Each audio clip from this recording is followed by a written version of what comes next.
Nelson Mandela was an icon of South Africa and black rights. In this piece, we will go over his story of setbacks, hope and patience. Nelson Mandela was the man who became the first black representative of state in South Africa in the 1990s, after decades of serving unwarranted prison time.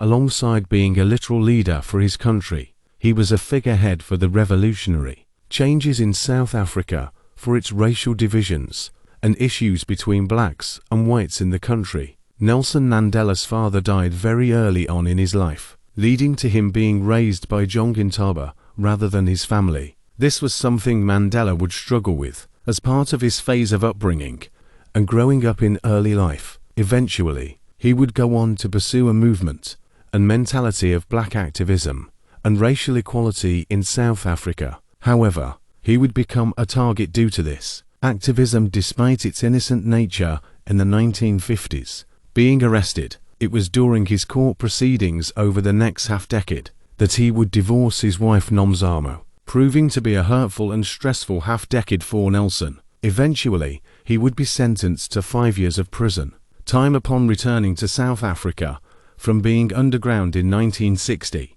after spending some time learning about guerrilla warfare tactics, after abandoning his non-violent message to protests due to the murder of innocent and unarmed black South Africans at Sharperville in 1960. This was a turning point for Mandela. However, not even by the end of the decade, Mandela would receive a life sentence in prison, even barely escaping being sentenced to death in 1964. However, this would become the moment that would define his life, not end it. Mandela would study to become a black lawyer and would achieve that goal upon passing at South African Native College. As well as this, he would later go on to become involved in the forming of the Freedom Charter document, which in short called for a non-racial social democracy amongst South Africa. Despite his eventual life sentence in prison, he would be released from prison in 1990. By then President de Klerk, he was chosen by de Klerk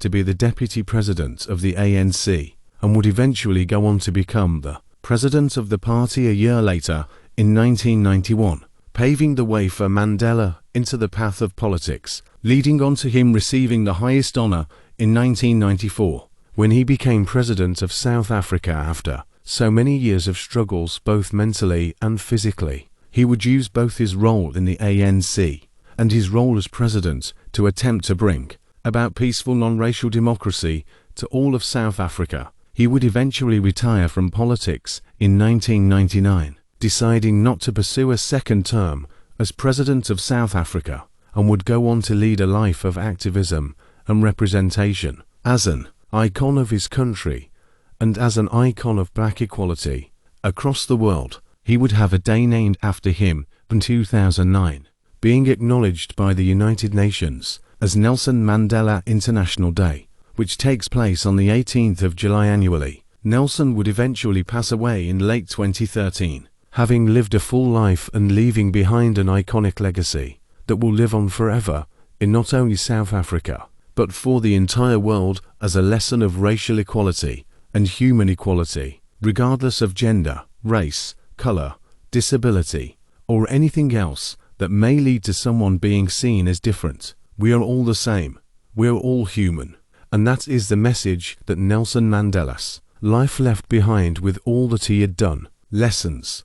1. Fight for what you believe in. Mandela spent the majority of his life fighting for black and racial equality in his country of South Africa, and seemingly never deterred from the goal of achieving racial equality in the country despite his countless setbacks, especially when receiving the ultimate setback of life, imprisonment. He would continue to dedicate his life to racial equality in South Africa, even after being released from prison in 1990, and even after being elected as President of South Africa in 1994. He never gave up on what he believed in, regardless of the consequence of his beliefs and where they would land him on his path to justice. 2.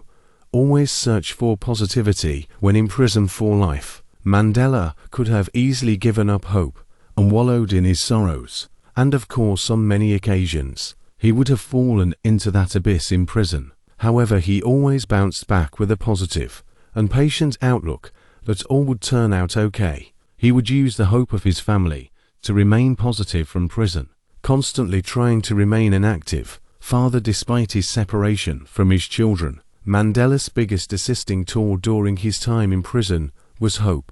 The hope of being free, the hope for his country, and the hope of seeing his family again one day were all things that would lead to his immense positivity and patience despite his situation. This was largely one of the contributing factors that got him through the majority of his sentence in prison. And I suppose when we lose everything, the only thing they cannot take from us is a positive outlook and our hope.